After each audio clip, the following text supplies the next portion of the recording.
Well, good evening, friends. We're on to the first of three readings for tonight. Exodus 22 and 23.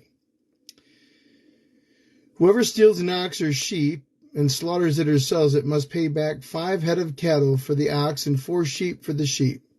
If a thief is caught breaking in at night and is struck a fatal blow, the defender is not guilty of bloodshed. But if it happens after sunrise, the defender is guilty of bloodshed. Anyone who steals must certainly make restitution. But if they have nothing, they must be sold to pay for their theft. If the stolen animal is found alive in their possession, whether ox or donkey or sheep, they must pay back double. If anyone grazes their livestock in a field or vineyard and lets them stray, and they graze in someone else's field, the offender must make restitution from the best of their own field or vineyard. If a fire breaks out and spreads into the thorn bushes so that it burns socks of grain and standing grain or the whole field, the one who started the fire must make restitution. If anyone gives a neighbor silver or goods for safekeeping and they are stolen from the neighbor's house, the thief, if caught, must pay back double. But if the thief is not found, the owner of the house must appear before the judges, and they must determine whether the owner of the house has laid hands on the other person's property. In all cases of illegal possession of an ox, a donkey, a sheep, garment, or any other lost property which someone else says, "This is mine," both parties are to bring their cases before the judges. The one whom the judges declare guilty must pay back double to the other. If anyone gives a donkey, an ox, a sheep, or any other animal to the neighbor for safekeeping and it dies, or it is injured, or it is taken away while no one is looking, the issue between them will be settled by the taking of an oath before the Lord that the neighbor did not lay hands on the other person's property. The owner is to accept this, and no restitution is required. But if the animal was stolen from the neighbor, restitution must be made to the owner. If it was torn to pieces by a wild animal, the neighbor shall bring the remains as evidence, and shall not be required to pay for the torn animal. If anyone borrows an animal from their neighbor and is injured or dies while the owner is not present, they must make restitution. But if the owner is with the animal, the borrower will not have to pay. If the animal was hired, the money paid for the hire covers the cost. If a man seduces a virgin who is not pledged to be married and sleeps with her, he must pay the bride price, and she shall be his wife. If her father absolutely refuses to give her to him, he must still pay the bride price for virgins. Do not allow a sorceress to live. Anyone who has sexual relations with an animal is to be put to death. Whoever sacrifices to any god other than the Lord must be destroyed. Do not mistreat or oppress a foreigner, for you were foreigners in Egypt. Do not take advantage of the widow or the fatherless. If you do and they cry out to me, I will certainly hear their cry. My anger will be aroused, and I will kill you with the sword. Your wives will become widows, and your children fatherless. If you lend money to one of my people among you who is in need, do not treat it like a business deal. Charge no interest. If you take your neighbor's cloak as a pledge, return it by sunset, because the cloak is the only covering your neighbor has. What else can they sleep in? When they cry out to me, I will hear, for I am compassionate. Do not blaspheme God or curse the ruler of your people. Do not hold back offerings from your granaries or your vats. You must give me the firstborn of your sons.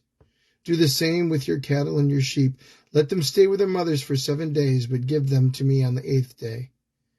You are to be my holy people, so do not eat meat of an animal torn by wild animals. Throw it to the dogs. Chapter 23. Do not spread false reports. Do not help a guilty person by being a malicious witness. Do not follow the crowd in doing wrong. When you give testimony in a lawsuit, do not pervert justice by siding with the crowd, and do not show favoritism to a poor person in a lawsuit. If you come across your enemy's ox or donkey wandering off, be sure you return it. If you see the donkey of someone who hates you fallen down under its load, do not leave it there. Be sure to help him with it. Do not deny justice to your people in their lawsuits.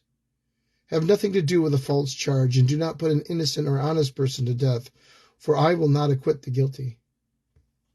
Do not accept a bribe, for the bribe binds those who see and twists the words of the innocent.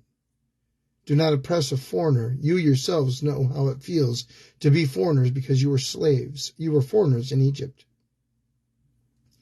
For 6 years you are to sow your fields and harvest the crops.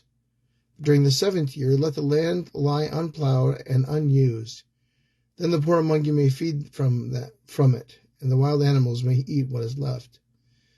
Do the same with your vineyard and your olive grove. 6 days you do your work, but on the 7th day do not work, so that your ox and your donkey may rest, and so the slave born in your household and foreigner living among you may be refreshed. Be careful to do everything I have said to you. Do not invoke the name of other gods, and do not let them be heard on your lips. 3 times a year you are to celebrate a festival to me. Celebrate the festival of unleavened bread. For 7 days eat bread made without yeast, as I commanded you. Do this at the appointed time in the month of Aviv, for in that month you came out of Egypt. No one is to appear before me empty-handed. Celebrate the festival of a harvest with first fruits of your crops you sow in your field. Celebrate the festival of ingathering at the end of the year, when you gather in your crops from the field. 3 times a year all men are to appear before the sovereign Lord.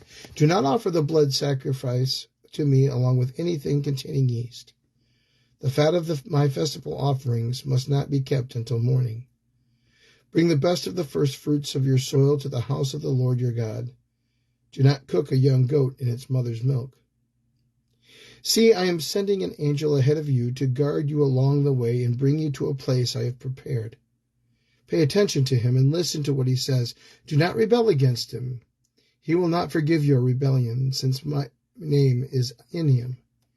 If you listen carefully to what he says and do all that I say, I will be an enemy to your enemies and will oppose those who oppose you. My angel will go ahead of you and bring you into the land of the Amorites, Hittites, Perizzites, Canaanites, Hivites, and Jebusites, and I will wipe them out. Do not bow down before their gods or worship them or follow their practices. You must demolish them and break their sacred stones to pieces. Worship the Lord your God, and his blessing will be on your food and water. I will take away sickness from among you, and none will miscarry or be barren in your land. I will give you a full lifespan. I will send my terror ahead of you and throw into confusion every nation you encounter. I will make all your enemies turn their backs and run. I will send the hornet ahead of you and drive the Hivites, Canaanites, and Hivites out of your way. But I will not drive them out in a single year, because the land would become desolate and the wild animals too numerous for you. Little by little I will drive them out before you, until you have increased enough to take possession of the land. I will establish your borders from the Red Sea to the Mediterranean Sea, and from the desert to the Euphrates River. I will give into your hands the people who live in the land, and you will drive them out before you. Do not make a covenant with them or their gods. Do not let them live in your land, or they will cause you to sin against me, because the worship of their gods will certainly be a snare to you. Exodus chapters 23 and 24. The word of God for the people of God. Thanks be to God.